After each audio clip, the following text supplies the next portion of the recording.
The chapel of Winthorpe Manor stood ancient and proud, mist rolling across its Gothic spires as if heaven itself breathed upon the stone. Inside, candlelight bathed the scene in amber glow, illuminating rows of London's finest nobility, awaiting the union of two great houses. At the altar, the Duke of Harrogate, Edric Valahurst, stood tall and golden-haired, his posture rigid as a palace guard. His blue eyes, cold as winter frost, surveyed the crowd with calculated precision rather than joy. Clara Ashdown, 22 years of primogeniture and promise, glided down the aisle in whispers of ivory silk and silver lace. The heavy cathedral veil obscured her face, yet failed to hide her perfect posture, the result of 2 decades of grooming for this very moment. Her gloved hands trembled slightly around her bouquet, the only outward sign of the culmination of her life's purpose. Since her cradle days, Clara had been shaped for this position, tutored in languages, trained in household management, schooled in the perfect tilt of her head when addressed by those of higher rank. The weight of the pearl choker bearing the Valahurst crest pressed against her throat, a symbol of ownership that predated her first words. "Dearly beloved," the bishop began, his voice echoing through the vaulted ceiling. "We are gathered here today." Clara's eyes flicked momentarily to her father, Viscount Bernard Ashdown, whose gaze remained fixed on the Duke with the intensity of a merchant closing his most profitable venture. Her mother sat beside him, pale and proper, hands folded like a closed book, and there, 3 rows back, stood her sister Aurelia, just 17, with amber curls and the bloom of youth that Clara had already begun to lose to the responsibility of her station. The ceremony proceeded with the precision of royal clockwork until the moment the bishop asked if any present knew of reason the marriage should not take place. The silence was complete until Edric himself raised his hand. "I must speak." The Duke's voice rang clear and hollow as an empty goblet. "A contract was made at the cradle, but today I must follow the dictates of my position." A collective intake of breath swept through the chapel, like a winter draught. Clara felt her spine stiffen further, if such a thing were possible. "The Dukedom of Harrogate requires youth and certainty in its succession," Edric continued, his gaze not meeting Clara's but fixing somewhere above the congregation. "After consultation with the Dowager Duchess and the Council, I have determined that Miss Clara Ashdown is no longer the most advantageous match for our lineage." Whispers rippled through the pews like wind through wheat. Clara stood perfectly still, the decades of training holding her upright when lesser women might have crumpled. "Instead," Edric announced, his voice growing stronger with each word, "I have decided that the promise will be fulfilled through the younger Miss Ashdown. I choose Aurelia to be my bride." The gasps were audible now, fans snapping open to hide expressions of shock or delight. Clara felt the chapel tilt slightly, though her face betrayed nothing. With mechanical precision, her fingers moved to the clasp of the pearl choker.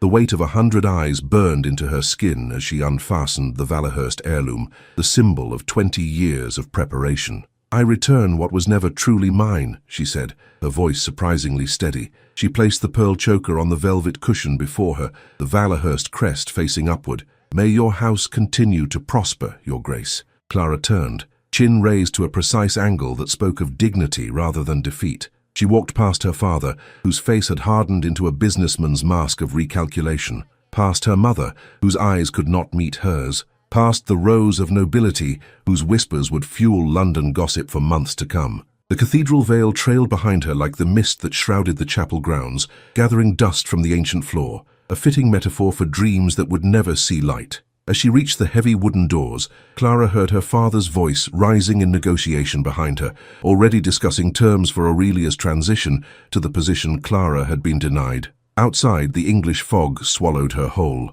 Clara breathed deeply, her first unrehearsed breath in what felt like a lifetime. A carriage waited, not the gilded Valahurst vehicle that should have carried her to her new home, but her aunt, Lady Fenella Ashdown's modest conveyance. "Get in, child." Lady Fenella's sharp voice cut through the mist. "Dignity before witnesses. Tears in private. That's the only victory left today." Clara stepped into the carriage, arranging her wedding gown with the precision she had been taught since childhood. "Where to, my lady?" the driver asked through the small window. "To my residence," Lady Fenella replied before Clara could speak. "My niece needs sanctuary from the vultures, who will begin circling by tea-time." As the carriage pulled away from Winthorpe Chapel, Clara fixed her gaze on the stained glass windows, growing smaller in the distance. 20 years of preparation dissolved like morning mist, leaving behind only the question no one had ever thought to ask her. Who was Clara Ashdown when stripped of the title she was born to wear? The morning light filtered weakly through the lace curtains of Lady Fenella's townhouse, casting dappled shadows across the breakfast table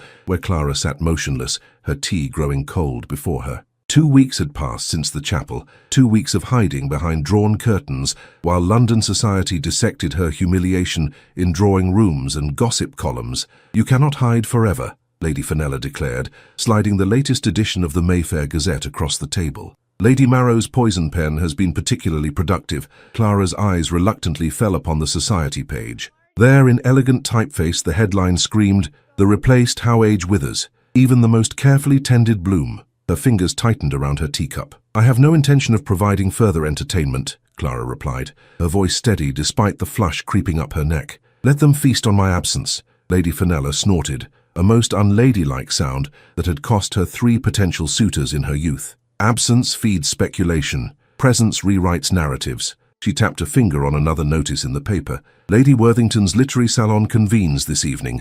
We shall attend." "I cannot possibly." "You can, and you will," her aunt interrupted, steel beneath her silk morning dress. "I did not spend 40 years navigating society's treacherous waters to watch my niece drown in self-pity. Your father may have accepted that dreadful man's insult as a business transaction, but I shall not." As if summoned by his mention, the butler appeared with a silver tray. "Lord Ashdown has arrived, my lady." Clara's father entered without waiting for a formal announcement, his businessman's eyes calculating as they swept over his daughter. "You look well enough," he pronounced, as if assessing merchandise. "What brings you to Aunt Fenella's, father?" Clara asked, carefully folding her napkin. "Practicalities, daughter." He placed a slim portfolio on the table. "The agreements between our houses must be restructured, not dissolved. Aurelia's betrothal requires new financial arrangements." Lady Fenella's eyebrow arched dangerously. "And you've come to discuss business with Clara?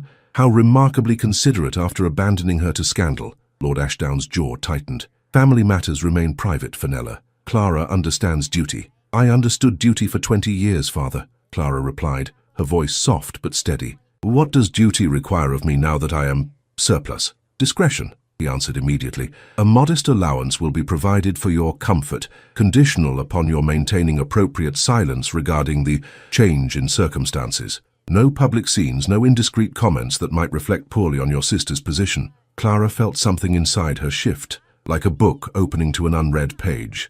"I wish to purchase my silence with an allowance. I wish to ensure your comfort while protecting family interests." Lady Fenella's teacup clattered against its saucer. "What Bernard means, dear, is that you're to vanish quietly while he secures his business connections through Aurelia instead." Lord Ashdown's face darkened. "The Duke's decision was beyond my control, but I've salvaged what could be saved. Aurelia will be a duchess, our family's position secured. And I am to be grateful for crumbs from my sister's table," Clara concluded. For the first time, her father looked uncomfortable. "You are 22, Clara. The Duke requires youth and certainty." His counsel made demands. "Of course," Clara nodded, decades of training allowing her to maintain perfect composure. "Business considerations must prevail." Lord Ashdown seemed relieved at her apparent acceptance. "The papers merely require your signature, releasing claims to the betrothal settlements." Clara's hands remained folded in her lap. "I shall review them carefully before signing." "There is little to review." "Nevertheless, I shall do so," Clara interrupted, surprising herself with her firmness. 20 years of preparation taught me never to sign documents without thorough examination." Her father's brow furrowed at this unexpected resistance, but Lady Fenella's swift intervention prevented further argument.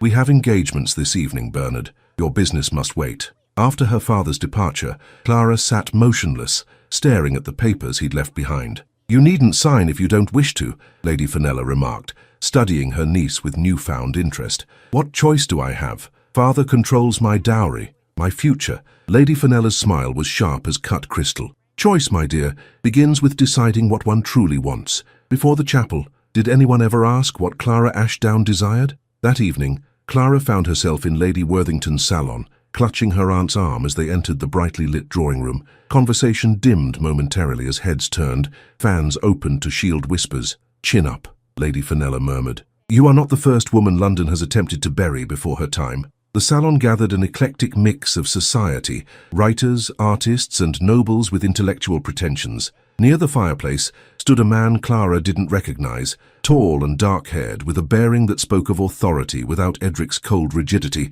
When he turned, she glimpsed intelligent amber eyes and the subtle insignia of foreign nobility on his lapel. "Don Rafael de Villaseñor, Duke of Castellamar," Lady Fenella whispered. "Spanish aristocracy with English connections, recently widowed, here on diplomatic business." Before Clara could respond, Lady Worthington's voice rose above the murmurs, inviting a discussion of Byron's latest controversial work. Opinions flew like birds startled from trees, polite society's masks slipping to reveal genuine passion for ideas. When the conversation turned to Byron's portrayal of women as either angels or demons, Clara found herself speaking without planning to do so. "Perhaps what Byron feared most was not woman as angel or demon," she said, her voice drawing surprised attention, "but woman as equal, capable of thought beyond his expectations." A weighted silence followed before Rafael de Villaseñor's rich voice broke it. "An astute observation, Miss Ashdown," she supplied, feeling the room's collective intake of breath. Clara Ashdown! Recognition flickered in his eyes. Of course he would know the scandal, but instead of pity or dismissal, she saw something unexpected: respect. "I find," he said, holding her gaze without wavering, "that the most dangerous minds are those we've trained to appear decorative while allowing them to absorb everything around them." The conversation resumed, but something had shifted. For the first time in her life, Clara felt herself assessed not as a potential duchess, not as damaged goods, but as a mind worth engaging. She spoke 3 more times that evening, each contribution met with the Spanish Duke's thoughtful attention. As they prepared to leave, Raphael approached with a formal bow. "Lady Fenella, Miss Ashdown, might I be permitted to accompany you to the British Museum's exhibition tomorrow? I understand they've acquired fascinating artifacts from the Mediterranean," Lady Fenella answered, before Clara could formulate a proper response. How delightful. Clara has always had a particular interest in classical antiquities. Only after they were in the carriage did Clara find her voice. "Aunt Fenella, I've never expressed any such interest." Her aunt's smile was sphinx-like in the shadowed interior. "Perhaps it's time you discovered what interests Clara Ashdown actually has, now that she's no longer required to be merely the future Duchess of Harrogate." As their carriage rolled through London's misty streets, Clara realized she had spoken more of her own thoughts this evening than in the previous 22 years combined. The British Museum stood as a temple to human achievement, its columned facade a stark contrast to the Gothic chapel that had witnessed Clara's humiliation 3 weeks prior. Inside, beneath high ceilings and surrounded by the treasures of ancient civilizations, Clara found herself walking beside Rafael de Villaseñor, her aunt maintaining a discreet distance behind them. "The Elgin marbles," Raphael observed as they paused before the Greek sculptures. "Controversial acquisition, though undeniably beautiful." "Beautiful but severed from their purpose," Clara replied, studying the fractured forms, like many things removed from their intended context.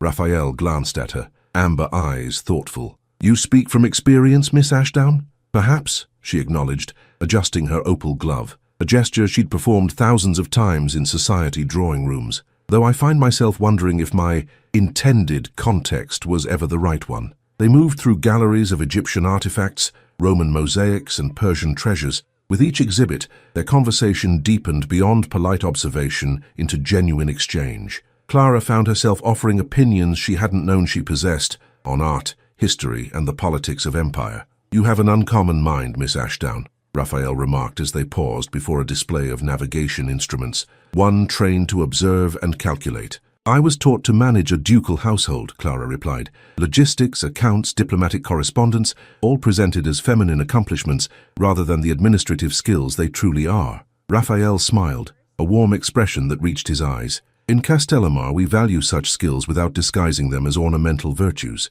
The previous Duchess, my late wife, managed our port expansion, while I handled diplomatic matters." The mention of his wife brought a flash of genuine sorrow to his face, quickly controlled. Clara found herself touched by this evidence of true feeling, so unlike the calculated displays she'd witnessed in London society. "I'm sorry for your loss," she said softly. "As am I for your disappointment," he replied with equal sincerity. "Though I wonder if in time both might reveal unexpected doors." Their museum visit extended to the library wing, where Raphael showed her maps of Castellamar's coastline. Clara found herself absorbed in the discussion of shipping routes and harbour logistics, subjects that drew upon her father's merchant background and her own careful study of estate management. There's a particular challenge with the Eastern Harbor during winter storms, Raphael explained, tracing the coastline with his finger. Clara studied the map, her mind working with unexpected clarity. Have you considered a secondary breakwater here? She indicated a position on the map.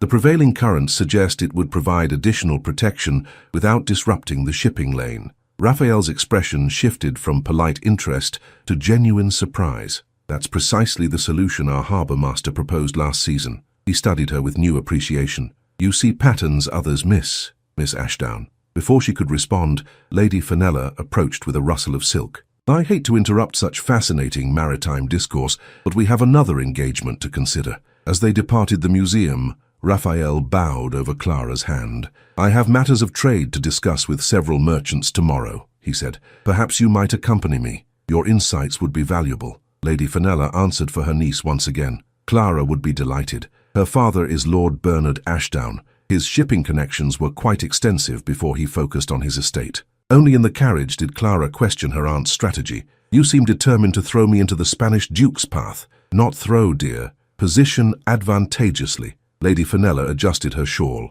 Rafael de Villaseñor sees your value where others see only your view situation. Besides, tomorrow's meeting includes representatives from the hospital board facing coal shortages due to the dock workers' dispute. What has that to do with me? Your father's old ledgers contained alternative supply routes through the Regent's Canal, did they not? Routes you helped calculate when you were barely 17? Clara's eyes widened. You remember that? I remember everything useful, my dear, especially when it might demonstrate that a woman discarded for being past her prime at 22 possesses more practical value than her title-hungry replacement. The following day, Clara found herself in a merchant's office near the Thames, listening as Raphael and several hospital board members discussed the coal crisis threatening London's poorest patients during the approaching winter. The dock strike has halted traditional deliveries, a grey-haired board member explained. Without coal, the hospital wards will be uninhabitable within weeks. Clara listened, recalling the complex supply networks her father had developed before social ambition redirected his attention to ducal connections. When the discussion reached an impasse, she cleared her throat softly. If I might suggest an alternative, she began, all eyes turning to her with varying degrees of surprise. My father once established a secondary supply route through the Regent's Canal using smaller barges. The tonnage is reduced, but multiple deliveries could maintain essential services. The board members exchanged skeptical glances, but Raphael gestured for her to continue. With growing confidence, Clara outlined the alternative route, calculating costs and deliverable quantities with the precision she'd once applied to managing a ducal household's accounts. By afternoon's end, contracts were being drafted for the alternative supply line. As they departed, Raphael offered his arm, his expression thoughtful. You saved lives today, he said simply, not with charity or patronage, but with practical knowledge and quick thinking. It was merely information recalled at an opportune moment. It was brilliance applied to purpose. He guided her toward a waiting carriage. Tell me, Miss Ashdown, had you become Duchess of Harrogate, would such abilities have found expression? Clara considered this as London's grey streets passed by the carriage window. I suspect they would have remained dormant, useful only for household ledgers and tenant matters. A waste, Raphael pronounced, his tone matter-of-fact rather than pitying. In Castellamare, such skills would find proper application. When he left her at Lady Fenella's doorstep, he bowed over her hand. Lady Fenwick's ball is tomorrow evening, he said. I understand your former fiancé and sister will make their first official appearance. Clara felt her chest tighten. Indeed, I would be honored if you would accept my escort, Raphael continued, his amber eyes holding hers.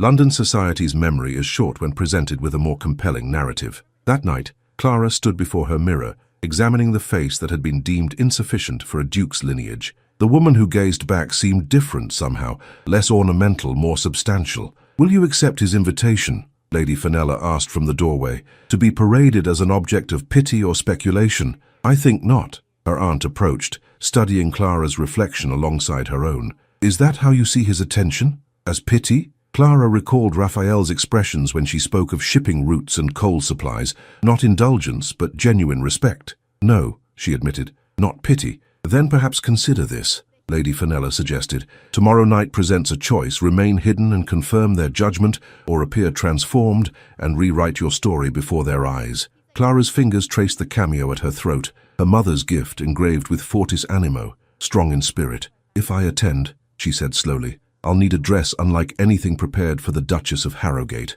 Lady Fenella's smile was triumphant. "I took the liberty of commissioning something more reflective of Clara Ashdown." When she revealed the gown, deep teal silk, unadorned by excessive lace or beading, elegant in its simplicity, Clara felt something shift in her understanding of herself. This was not a dress designed to complement a duke's status, but to stand confidently on its own merit. Yes, Clara decided, straightening her spine to the perfect posture that was now her choice rather than her obligation. "I believe I shall attend after all." Lady Fenwick's ballroom glittered with candlelight reflected in gilt mirrors, the cream of London society arranged like chess pieces across the polished floor. Clara stood at the entrance, Raphael de Villaseñor at her side, aware of the ripple of whispers that followed their arrival. Her teal gown, so different from the pastels and creams expected of unmarried ladies, drew eyes like a sapphire among pearls. "Ready?" Raphael murmured, his formal evening attire complemented by the subtle insignia of Castellamare at his lapel.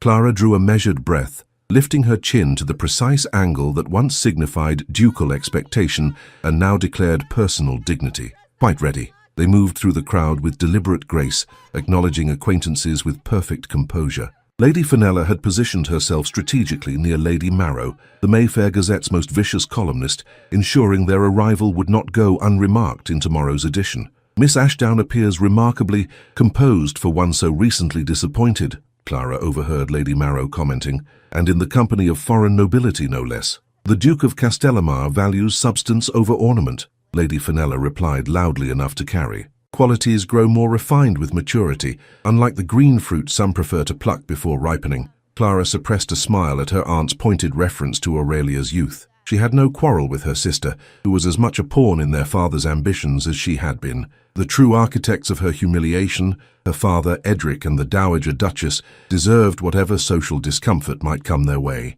The orchestra struck up a lively country dance, and Raphael led her through the patterns with effortless coordination. His hand against hers felt warm and steady, so different from the practiced formality of Edric's touch during their few permitted dances. "You dance beautifully," he commented as they turned through the figures. "I was trained to perform flawlessly in every social requirement," Clara replied, executing a perfect turn. Raphael's smile held genuine amusement. "And do you ever tire of flawlessness, Miss Ashdown?" The question startled her into a laugh, a sound she hadn't produced in public since the chapel incident. "Increasingly so, Your Grace." As the dance concluded, a hush fell over the ballroom. Clara followed the collective gaze to the main entrance, where Edric Valahurst stood with Aurelia on his arm. Her sister looked beautiful and terrified, her 17 years painfully apparent in the grandeur of her hastily commissioned Duchess-in-waiting attire. Clara felt a momentary tightness in her chest, not jealousy, but something closer to concern.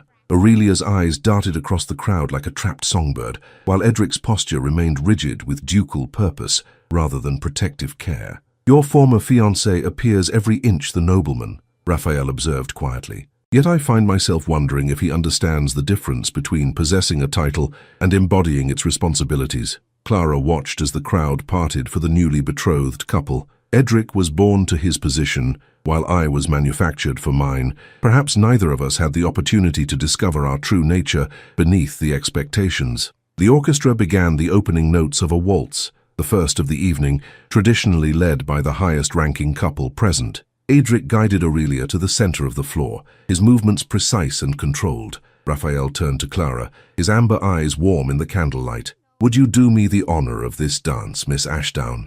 The room seemed to hold its collective breath. For Clara to dance the first waltz, and with another duke no less, would be a clear social statement. She removed her right glove with deliberate care, exposing her hand before placing it in his. "I would be delighted, Your Grace." They took the floor opposite Edric and Aurelia, creating a perfect tableau of contrast. Light and dark, cold and warm, obligation and choice. As the music swelled, Raphael guided Clara into the first sweeping turn, his lead confident without being controlling. "You realize we've just rewritten tonight's narrative," he murmured as they glided across the floor. "Have we?" Clara responded, aware of every eye upon them, including Edric's suddenly watchful gaze. "Indeed. The Spanish waltz will be Lady Marrow's headline tomorrow, far more compelling than the replaced." Clara allowed herself to move with genuine pleasure, no longer performing but experiencing the dance. "Is that why you asked me? To create a spectacle?" Raphael's hand tightened slightly at her waist as he guided her through another turn. "I asked you because I wish to dance with the most interesting woman in London, one who calculates coal routes while waltzing flawlessly." The music carried them past Edric and Aurelia, close enough for Clara to see her former fiancé's jaw tighten with something like confusion. Her sister's eyes widened in recognition of the teal gown, so unlike anything Clara had worn during her years of ducal grooming. "They expected me to disappear," Clara realized aloud. "Most men of limited imagination expect women to perform according to the scripts they've written," Raphael replied. "The truly fascinating ones rewrite their own stories." As the waltz concluded, he led her toward the terrace doors. Some air, perhaps. Ballrooms grow stifling after sufficient social warfare. Outside, the night air carried the crisp promise of autumn. Stars pierced the rare, clear London sky, bright as the candles reflected in the ballroom mirrors behind them. "You've created quite a stir," Raphael observed, his tone approving. "Lady Marrow was scribbling notes before we'd completed the first circuit."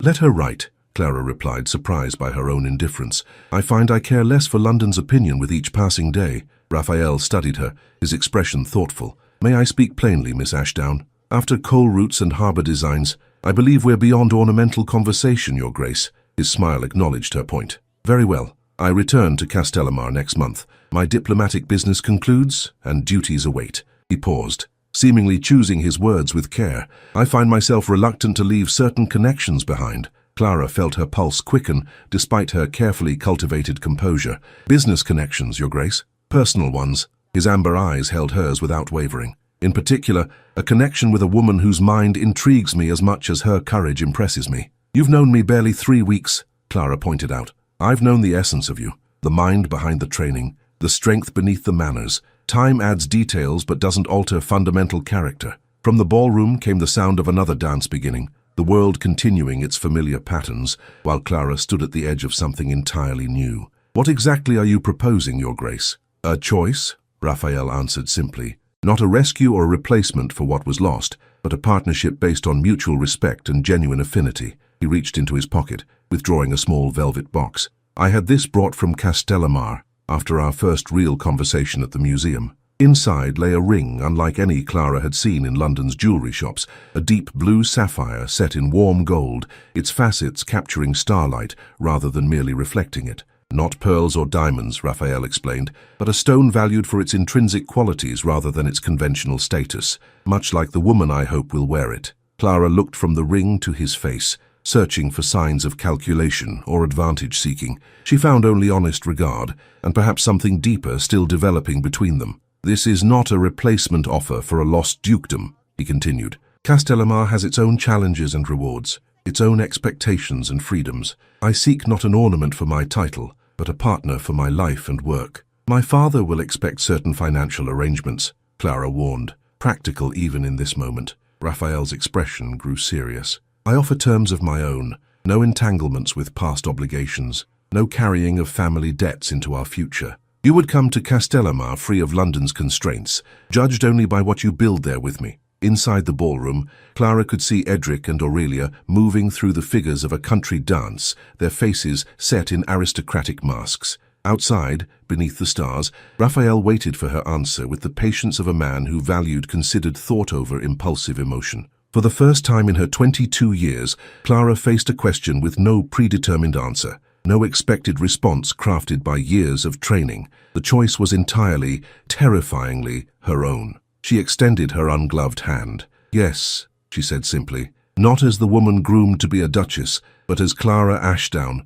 who chooses her own path forward." The sapphire slid onto her finger, its weight unfamiliar yet somehow right. Unlike the pearl choker that had pressed against her throat like ownership, this felt like possibility, a door opening rather than a collar closing. Raphael raised her hand to his lips. "For the first time in my diplomatic career," he said with a smile that reached his eyes, "I find myself without adequate words." "Then perhaps actions will suffice," Clara replied, and permitted herself to step closer than propriety strictly allowed, her decision made not from desperation, but from clarity. Above them, the stars continued their ancient patterns, indifferent to the small revolutions occurring on the terrace of Lady Fenwick's London townhouse, where a woman once sculpted for another's purpose began, at last, to carve her own design. The Mediterranean sun bathed the stone balcony of Castellamar Palace in golden light, so different from London's perpetual mist. Clara stood at the railing, the sapphire ring catching afternoon rays as she reviewed the harbour expansion plans spread before her.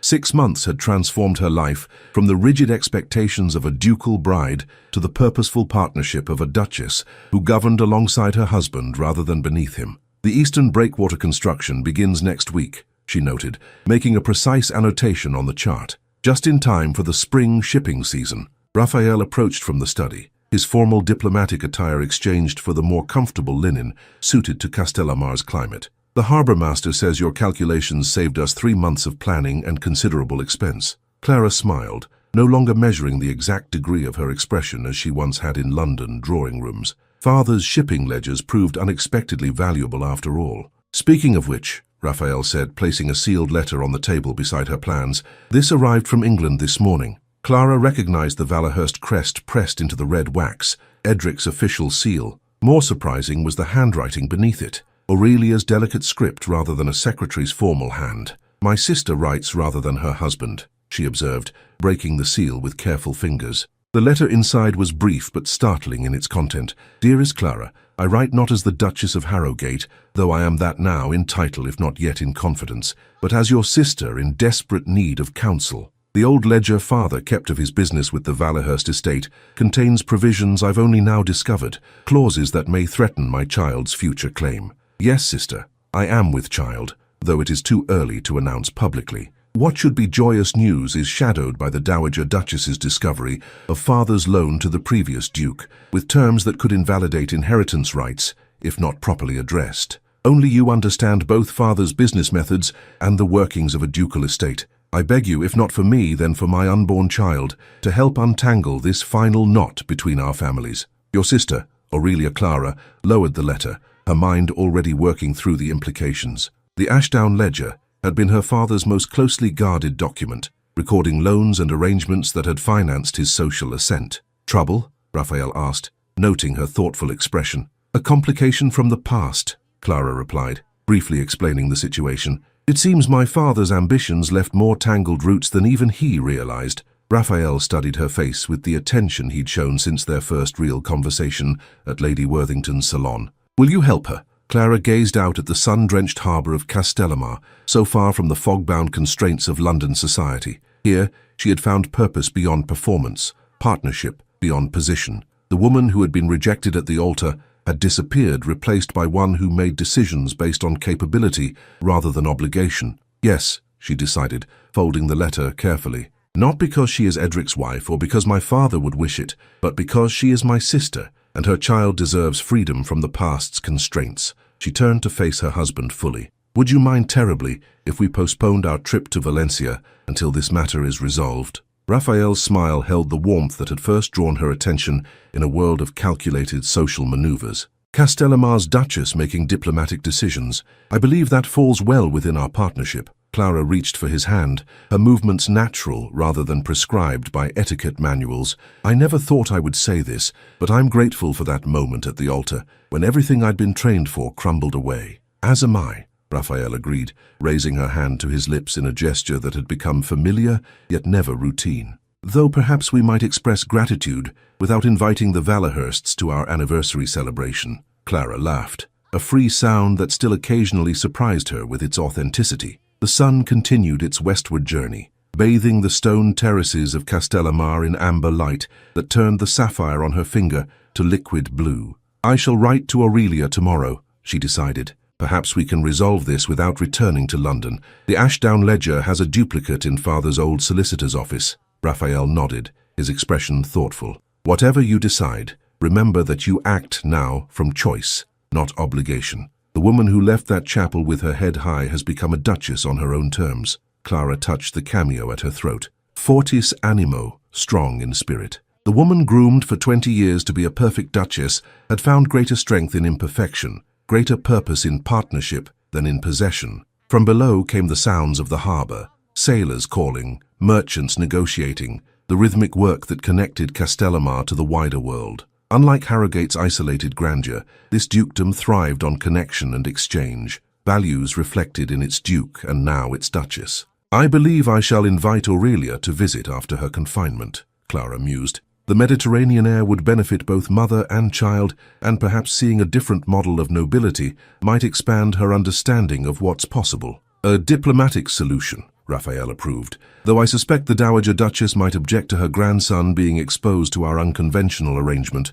by which you mean a duke who values his wife's mind and a duchess who reviews harbour plans. Clara's eyebrow arched in amusement. Precisely such scandalous behaviour. He gestured toward the plans on the table. Speaking of which, the Trade Minister has requested your presence at tomorrow's council. Your proposal for expanding the olive oil export routes impressed him considerably. Pride warmed Clara's chest. Not the hollow satisfaction of perfect deportment, but the solid pleasure of meaningful contribution. I shall be prepared. As evening approached, they walked together along the private garden path that led to the small cove below the palace. Unlike the rigid side-by-side promenades she'd practiced with Edric, this walk involved Raphael's hand at the small of her back, casual conversation, and occasional laughter. On the stone bench overlooking the sea, Clara watched the sun sink toward the horizon, painting the water in shades of gold and teal that matched her favorite gown, the one she'd worn for the waltz that rewrote her story. Do you ever wonder what might have happened if Edric hadn't spoken at the altar?